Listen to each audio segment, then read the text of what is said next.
Welcome to the Afghanistan Project Podcast. I'm Beth Bailey, here with my co-host, Michael Cook.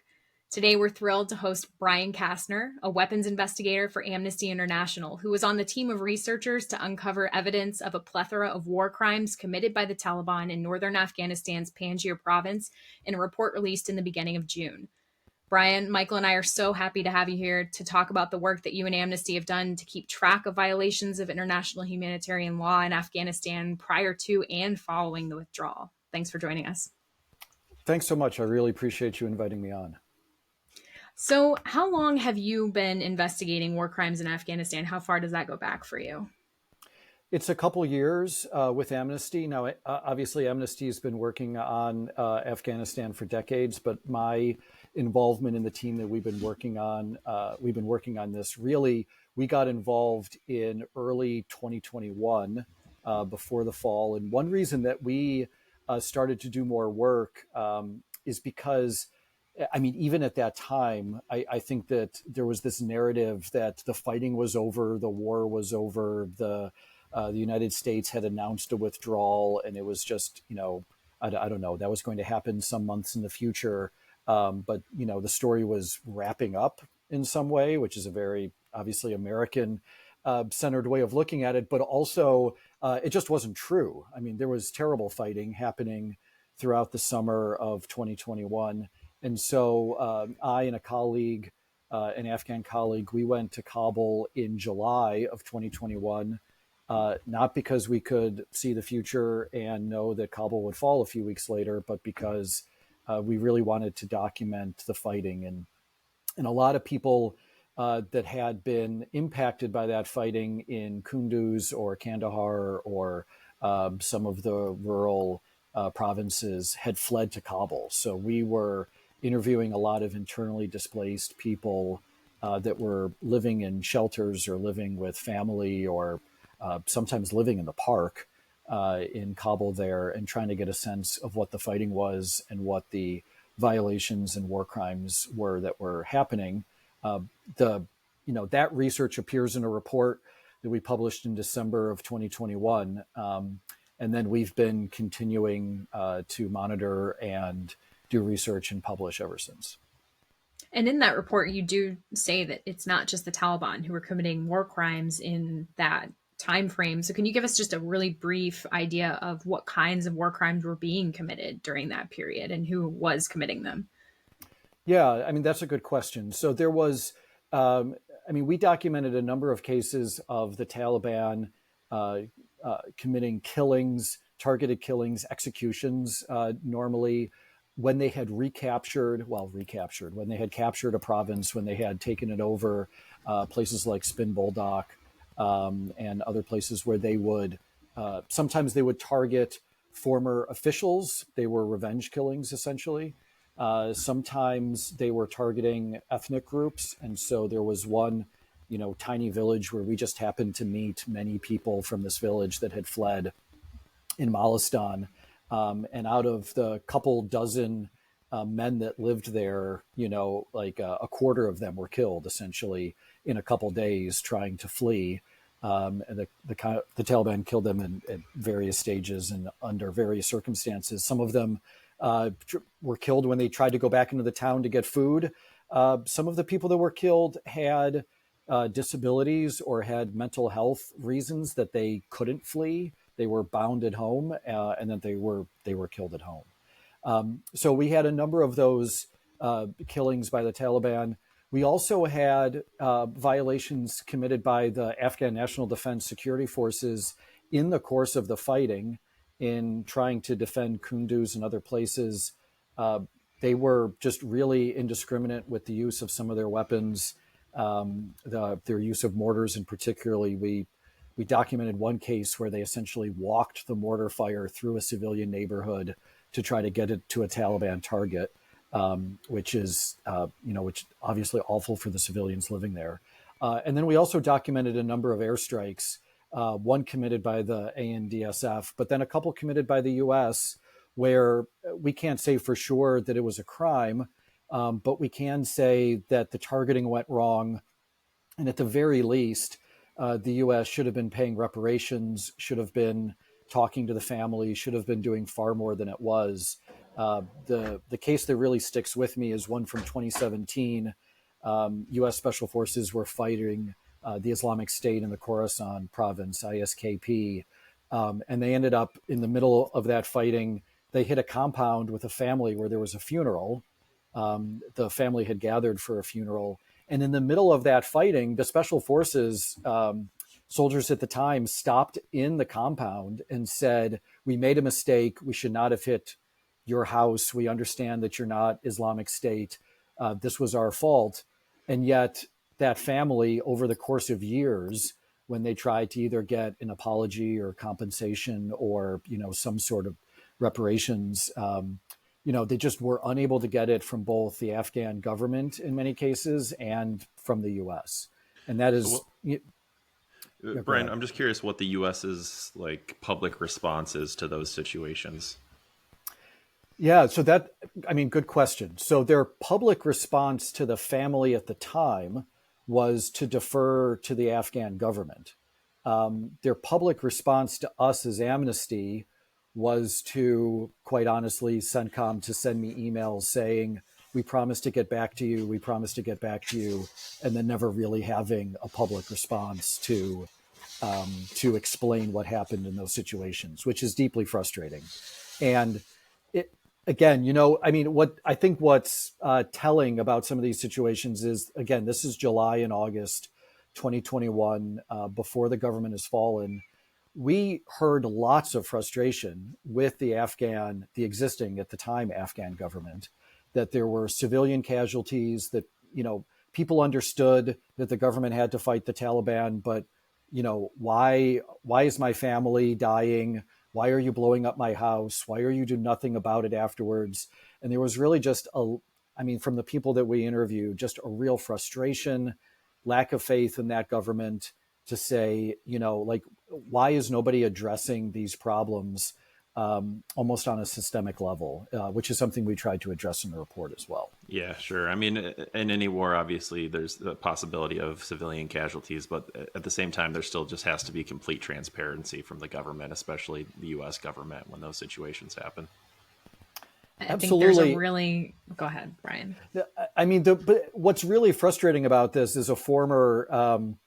I was in the U.S. Air Force and I did tours myself. And what's really frustrating is this is something that the U.S. military knows and understood and did something about for years, when there was a battle space commander in Iraq that had to deal with, the local governor, mayors, people over a long period of time. The same thing in Afghanistan for years and years. Obviously, this kind of thing was taken seriously. Soldiers, the local commander would meet with the elders and would go through this and knew how to deal with the families. And it's like it got lost. And as the U.S. pulled back, it didn't just pull out forces. It seemed to also pull out some sense of responsibility, or just, things that the U.S. knew how to do before just became impossible when it came to admitting fault, talking to families, paying compensation, these kind of really basic things. Yeah, there's a great line in that No Escape, the war crimes piece that you guys did, where, international news stories should not be required to get the United States to fulfill its duties under international law, where, it shouldn't have to be something that everyone knows about for us to just simply pay reparations and do what we're supposed to do. That was specifically in reference to that drone strike that occurred after the bombing at Hamid Karzai International Airport. But I think it's indicative of the entire, what we've seen since the withdrawal, where how many people did we promise you're going to get priority 1 or priority 2 processing under the U.S. refugee admissions program? Have we begun that for anyone? No. So much of this, it's just, there's no media attention really. At least it doesn't correlate with how horrible the conditions are since we've left. And I think that one line really just kind of sums up everything, that the attention has really gone away. But to get back to chronologically where we were, so July of 2021, you were in Afghanistan. August of 2021, you're still in Afghanistan. What happens as the Taliban start to take over the country? How do you respond to that situation? Well, I mean, we obviously we couldn't predict it before we went, or we wouldn't have gone. But as it became clear what was happening as provincial capitals started to fall, we tried to leave, like many other people were trying to leave. We had tickets on a certain flight. That flight never went because Kabul fell before our tickets came due. We were getting the updates from the State Department that says you should leave as soon as you can. And my thought was, yes, of course. That doesn't mean that there were flights or ways to get out. And so we were in Kabul on August 15th when it fell. And like many, we tried to get to the airport. We thought we were going to be able to fly the next day. And so our plan was to get to the airport, sleep at the airport. We figured we had known that there was talk that the U.S. was going to be sending forces to the airport. We figured the airport was the last safe place in Afghanistan. And so we were, had kind of made a plan to just hang out overnight. And then the Taliban entered the civilian side of the terminal in the early evening. And that's when, everything fell apart. So we were part of the group that was going across the runway in the middle of the night, and some people got through. I was extremely lucky. I got through because I'm an American citizen and have a blue passport. And when I held that up, the Marines in the line grabbed me by the shoulders and pulled me in.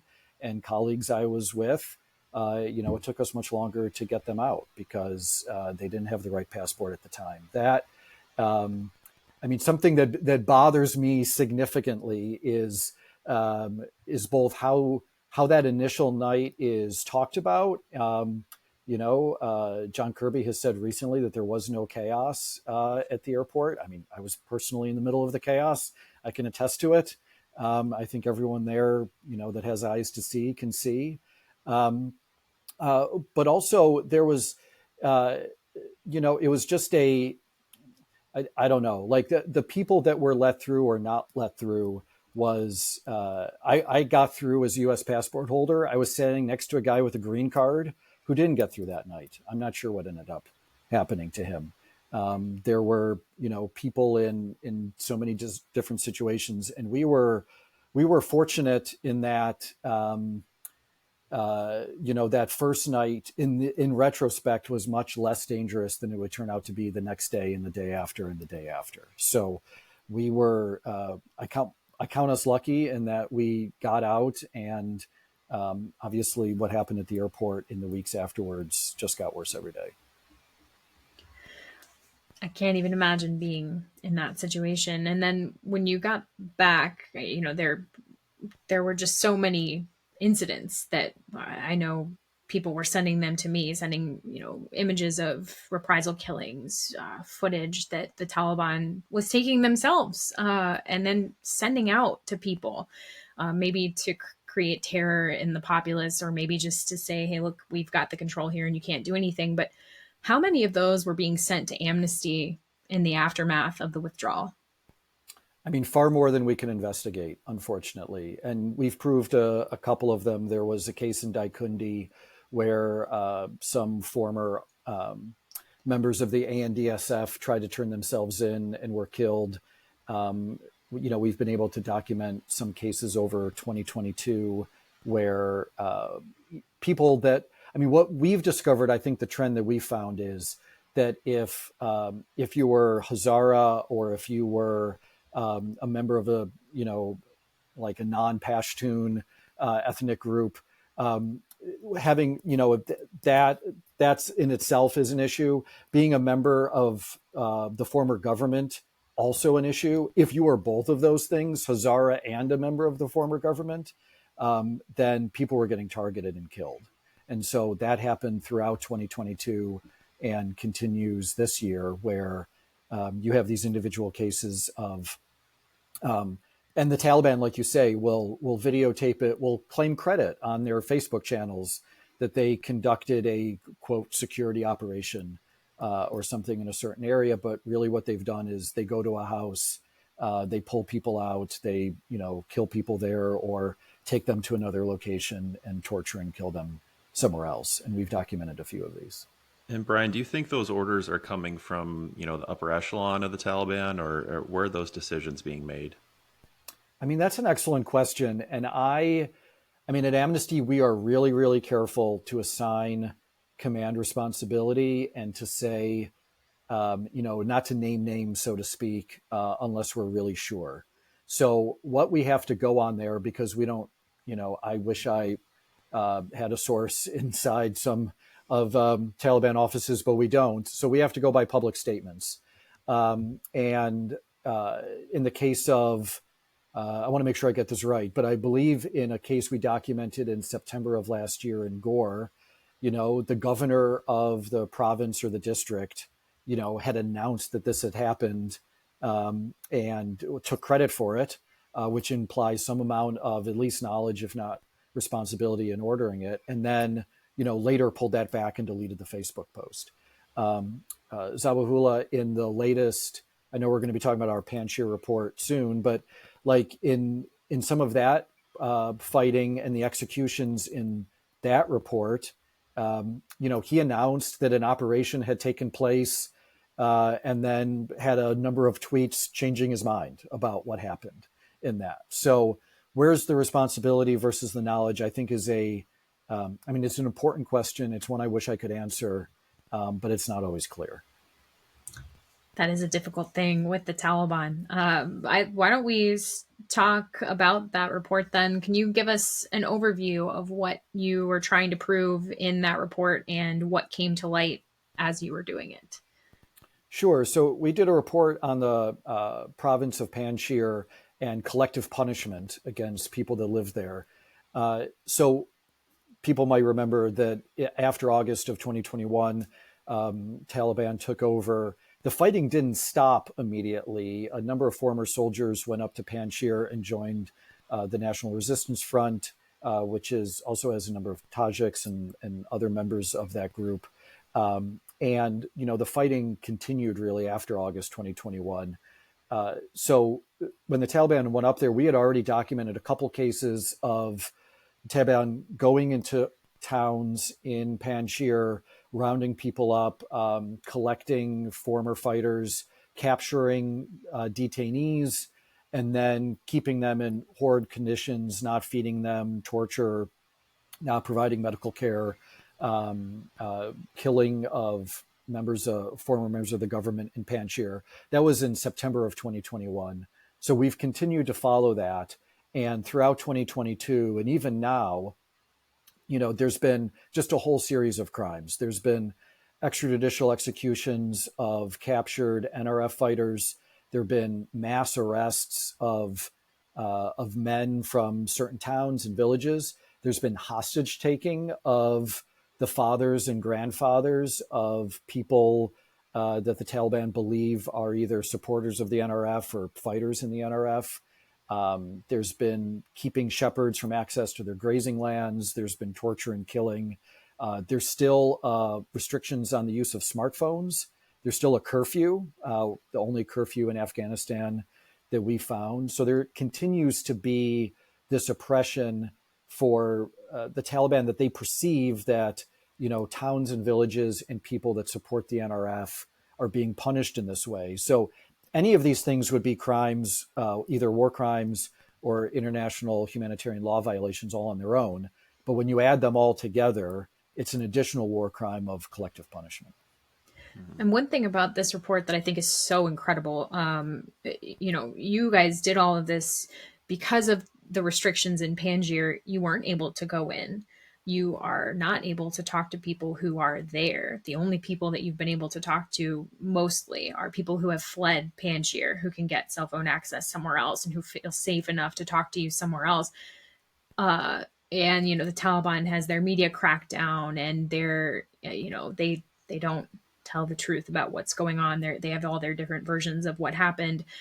And in spite of all of that, Amnesty was able to prove the things that are in this report, which we will get into. But how many things do you think you aren't able, what are we missing still? How much do you think is Oh, missing because we can't talk to those people?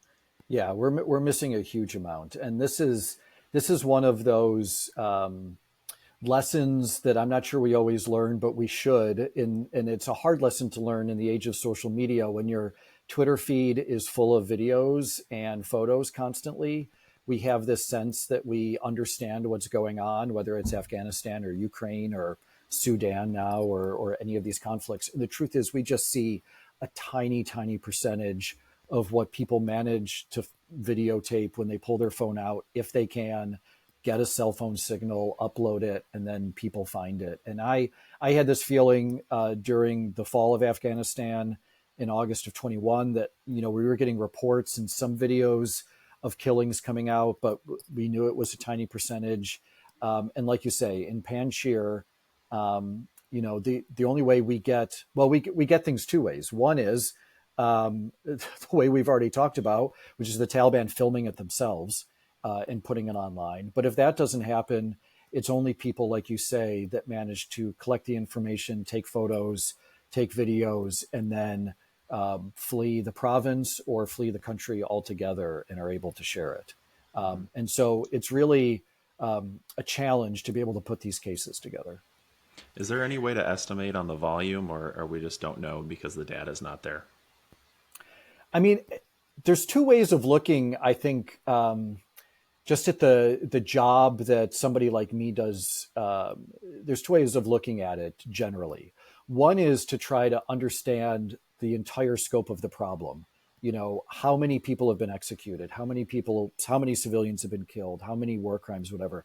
And there's this, desire to put like a number on it. And I totally get it. And I have just, that work is so hard. And in some ways almost impossible, that I, in my work and a lot of the reports we do, we kind of flip that on its head and we say, what incidents can we prove without a shadow of a doubt really happened, and do a deep dive on those. And at least I can say, no matter else what we have missed and has happened that we don't know about, at least in these 12 cases, whatever, we can prove these dozens of people are dead. And you know what? That's enough. Those crimes are bad enough. And I'll leave it to politicians or the Human Rights Council or someone else to try to talk about the entire scope of it.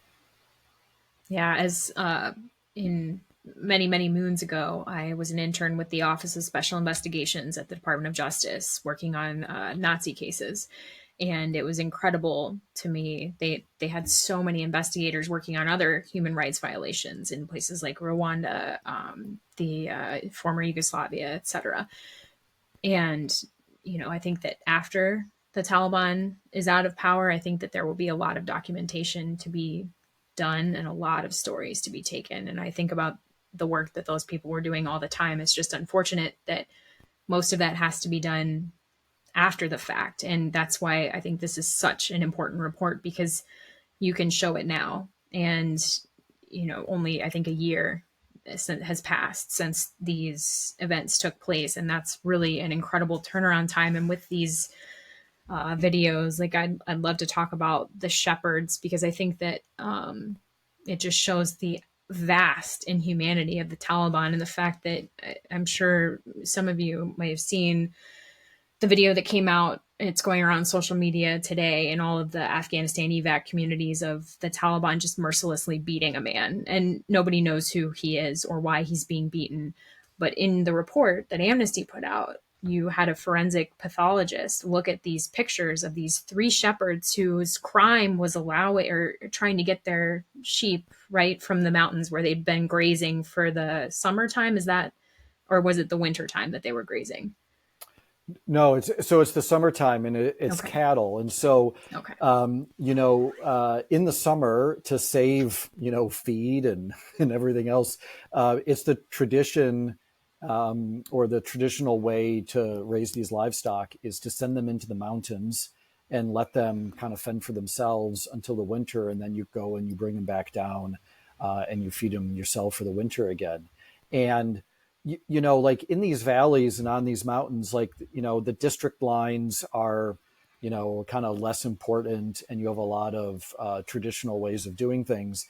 And these shepherds, farmers thought they had access to their lands, traveled from one district to another in one case to try to be able, hey, I'm going to go, retrieve my cattle, and were arrested in the course of this for not having the proper permissions. And in all the cases, 3 cases we documented, they thought they had the proper permissions. But yeah, these men were arrested and their bodies were found 1 or 2 days later. And so we had photos and videos of the bodies being prepared for burial. And we have a forensic pathologist that we work with who's able to say, I don't mean to get too graphic, but when the blood pools in this way, and when the bruises look like this, and when they cover this percentage of the body, then there's a likelihood that that's the cause of death. If you're basically from the waist down, one giant bruise, the internal bleeding is sufficient to kill you, and those kind of things. So, these are the crime, and I should put that in finger quotes. Crime of the shepherds was, walking from one district to another to retrieve. What ethnic group were they a part of? So I think that's an important distinction here. So, a lot of the people that live in Panjshir are Tajik, but and there are Hazaras living in that area as well, and Uzbeks and Pashtuns variety, but it is mostly Tajik. Having said that, as far as we can tell, the targeting that is happening in Panjshir is not about ethnicity, and is rather about political affiliation with the NRF, or really more importantly, perceived political affiliation, whether people actually are supporting the NRF or not. The Taliban thinks so. You think that's what's and happening? That seems to be sufficient.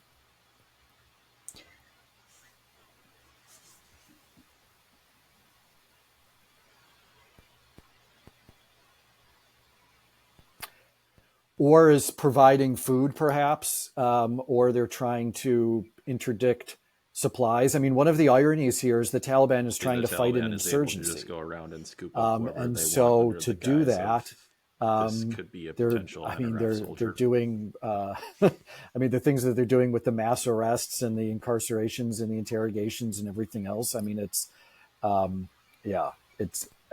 don't mean to make light of it, but it's there's an irony there, right? And so that's why they're resorting to these things.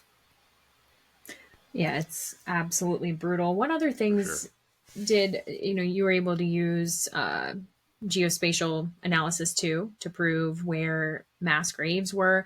Did you find any other sites? Are you able to kind of look in a larger way for sites where graves could be, or did you have to kind of specifically look for the places that people were mentioning to you? Yeah. So, that is a question that comes up all the time. Like, can we teach an algorithm? Can we teach AI to look at all of the satellite imagery and find the mass graves? And it's a lot harder than you think. And it's something we have tried in a number of contexts, Afghanistan and others. What I have found is that what we're really, the most effective investigative method, maybe it's worth just talking for a second about how we do some of this work when you have no access and you can't actually get to the place and collect your own physical evidence. So we're trying to combine as many streams of evidence as we can. So we're taking the videos that the Taliban filmed themselves. We're taking videos and photos from sources that maybe brought that out. We're taking the satellite imagery, and then we're doing interviews with these people to have them essentially describe what are we seeing in the photos and videos. And then we see how much of that we can independently corroborate ourselves. So, a good example is we get a video of an execution. There's websites and programs that you can use to look at the landscape and look at the horizon line and basically the outline of the mountain peaks, and to be able to say, okay, if the mountain peaks are in this unique signature, only if you're standing in this particular place. And so this killing with the mountain peaks looking in this way must have happened here. And then once you know the place, based upon the shadows and the length of the shadows and what direction they're going, you can say, okay, it must have happened at this time. And if that jives with what you're getting from the interviews, then then you're feeling pretty good that you know what's going on in that case. And then if those people in the interview say, okay, well, sometimes these interviews can be extremely tedious because it's not like you have a map.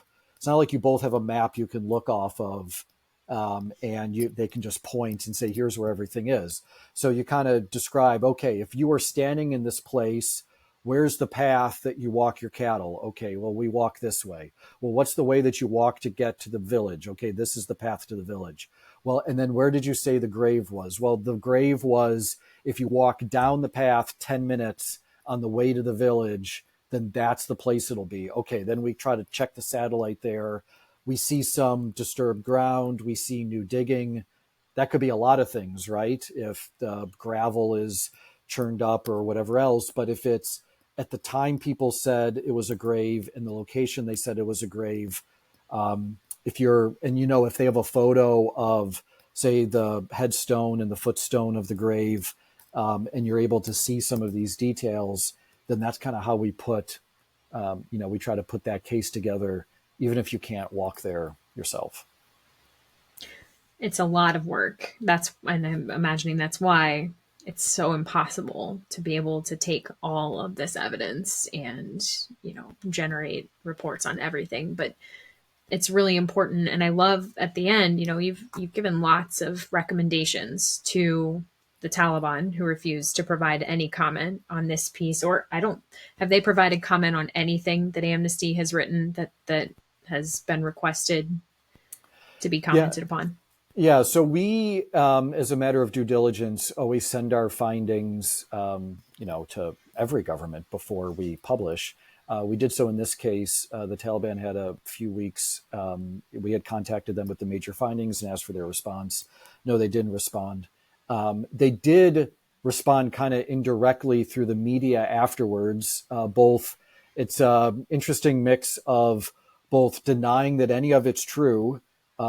I thought it was kind of interesting that one of the denials was that we didn't provide any specifics or details, and it was just general allegations that we made, which, I mean, if nothing else, you can't say that we didn't provide detail. I mean, with names and dates and grid locations, everything else.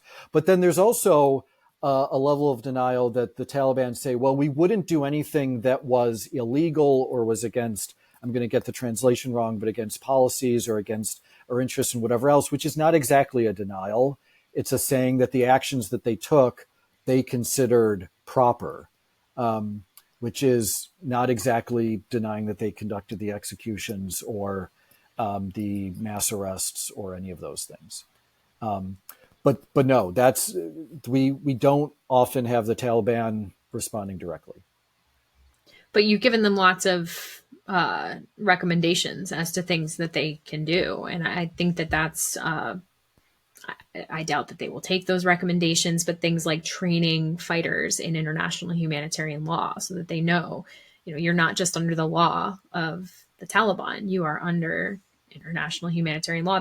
Is that because Afghanistan signed on to those provisions under the former government, or is that just we expect that everyone adheres to these basic things? Yeah, it's a mixture of things. So Afghanistan has not fully adopted the Rome Statute, but customary international humanitarian law, is so widely accepted that there are basic standards, like you say, for everyone. I mean, one of the more interesting cases or provisions, it's not law per se, but a political declaration of the Safe Schools Declaration, the former government did sign on to. And that is a political declaration essentially to try to protect schools from attack, to not use schools, in certain ways, certainly not to be, closing the schools as the Taliban has done, especially around for girls. But, that is a case where the former government signed on. And so everyone should expect that the Taliban would continue to, abide by, that declaration, that pledge. Of course. And then I think the most important thing, because I think Amnesty mentions this in every piece that has come out since the withdrawal, the need for the international community, I think it's the UN Human Rights Council, to create this independent mechanism to investigate all of the things that you guys are seeing, and that they are also receiving inputs, from my understanding. And then also for the International Criminal Court to begin to prosecute all cases, not just Taliban war crimes, but any war crimes that have been committed by any party in Afghanistan. Has there been any movement on either of those fronts since August of 2021? Yeah, I mean, this is I think there's a really important thing that we should spend a moment talking about. So there is a special rapporteur on Afghanistan, Richard Bennett, who is doing an excellent job trying to report on what he can, and he has a relatively small staff. They can produce reports. He had one come out just today, or that he briefed on today. It's Monday, June 19th, I guess, for whenever this comes out. But he had an important statement today on the status of women and girls in Afghanistan that we can talk about. So he's able to do a certain amount. What he's not able to do is what a real independent international accountability mechanism with a large staff is able to do. And this, these around the world take various forms. There's one in Myanmar. There's one that was formed in Iran almost immediately after protests in Iran relatively recently. One in Ukraine was formed, almost as the fighting began in February of last year. So, there is a precedent to having this kind of accountability mechanism, and it really brings two important things. One is a larger staff to be able to just do more work, and there is plenty of work to do, as you've said. And the other one goes back to what you're saying, though, about the evidence and the things you do with Department of Justice and the Holocaust work. It's this preservation of evidence. And so at Amnesty, we can talk to people, we can collect videos, we can archive them. We can't get there and collect physical evidence. But you really need to get the physical evidence while you can, whether it's, you don't know what's there until you go. You go to the place that the execution happened and you pull the bullets out of the ground. You go to the place where the airstrike was, and sometimes there's still fragments of ordnance. There's many things that they could be collecting that are physical evidence that if they don't get it now, they're not going to. And so, has there been movement? We've been pushing the Human Rights Council on this. We're not the only ones.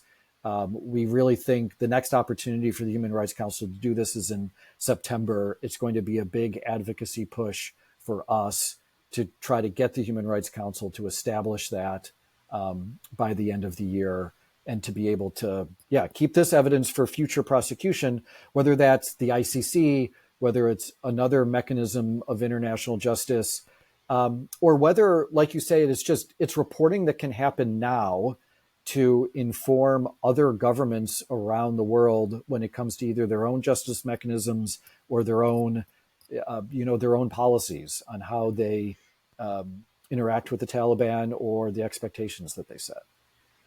Sure. And so I'd like to talk about another thing that Amnesty has been involved in, gender persecution. We hear all the time about gender apartheid. That's been increasingly used as an explanation of what the Taliban are doing towards their women in Afghanistan.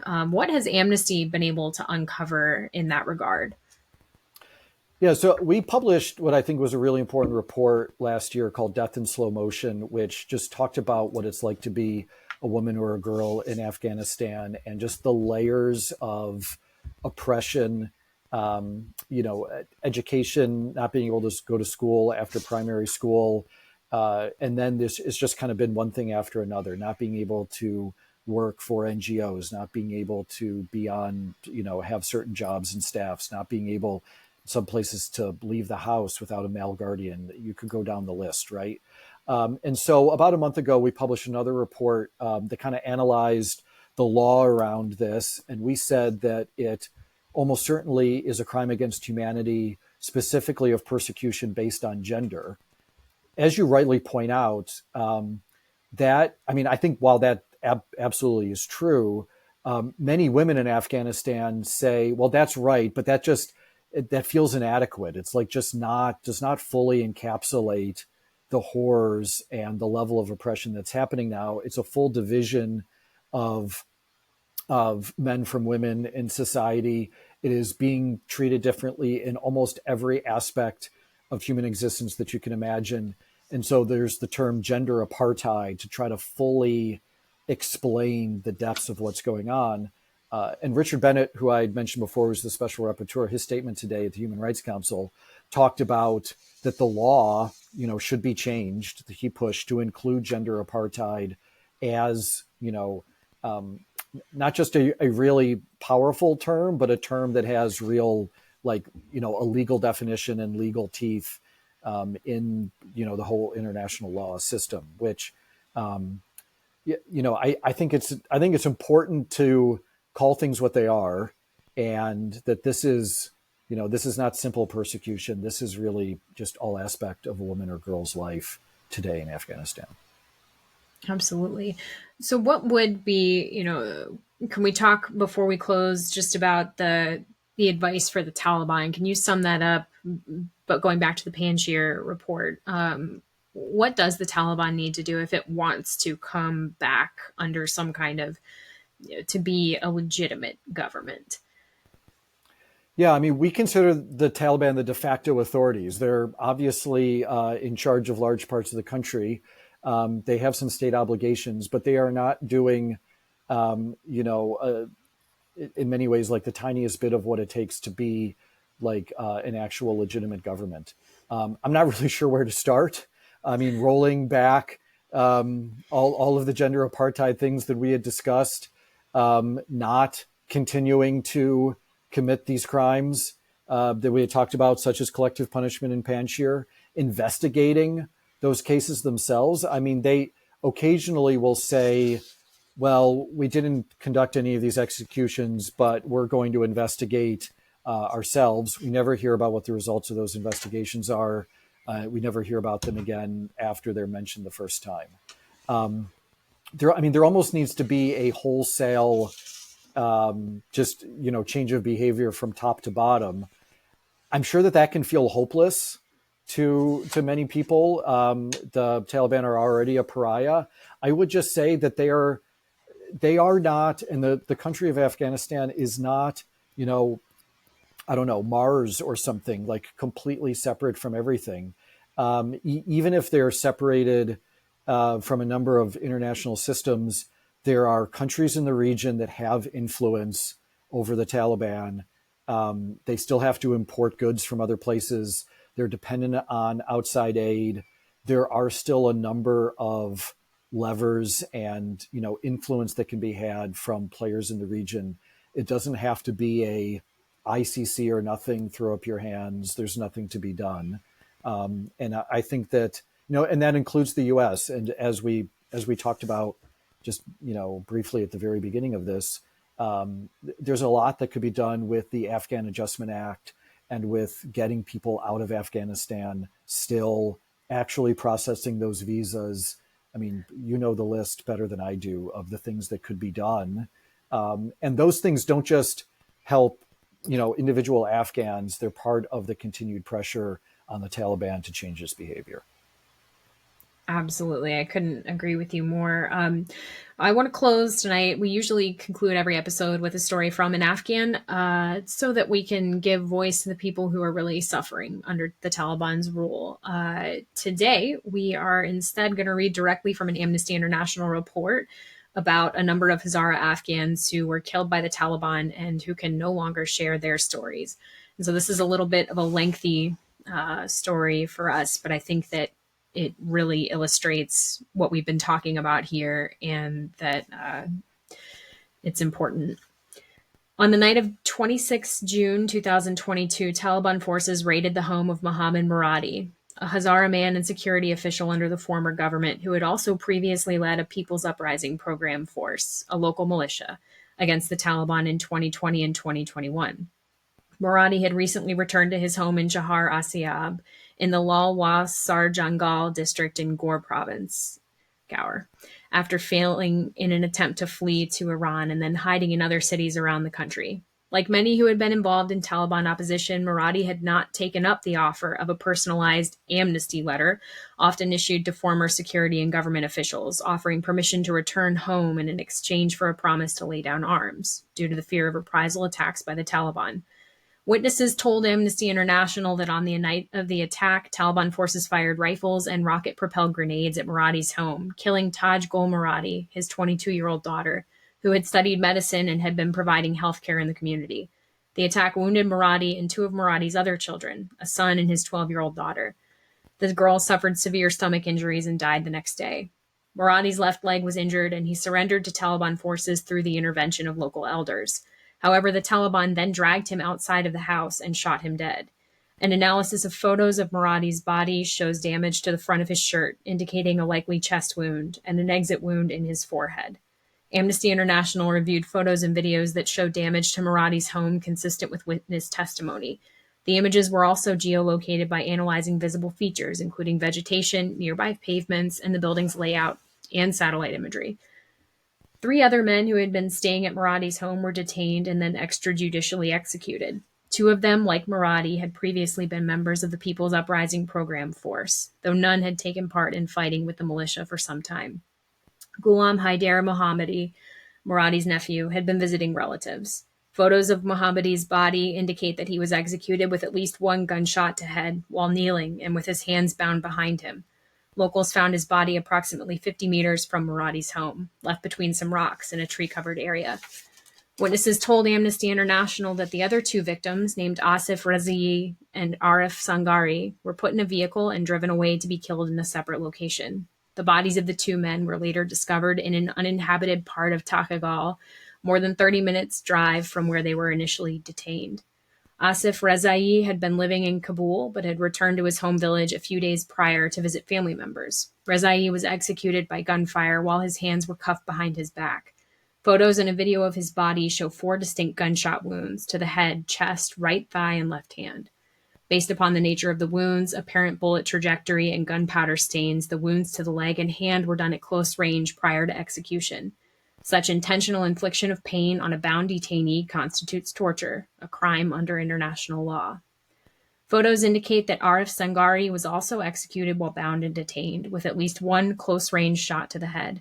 One of the photos posted by the Taliban to Facebook, claiming credit for the successful operation, shows Sangari with a significant facial wound surrounded by fresh, bright red arterial blood, indicating the Taliban took the photo immediately after his death. In contrast, photos provided by people who discovered the body show Sangari with identical wound, but the blood dark and dried, meaning time had passed. The Taliban news sources that posted the image of Arif Sangari's body described the night raid as a, quote, targeted operation that culminated in a fight between, quote, rebels and, quote, mujahideen, or the Taliban. The account claimed 7 rebels had been killed, detained, and wounded, and that 1 Taliban member was killed with 2 others wounded. To justify the deaths, the statement went on to say that the raid had occurred after fighters associated with Malawi Mahdi, the Hazara leader of a Taliban defector group, had attacked the Taliban in Balkhab district of Saripol province and then fled and established themselves in the village of Chahar Asiab. This Taliban statement is incorrect.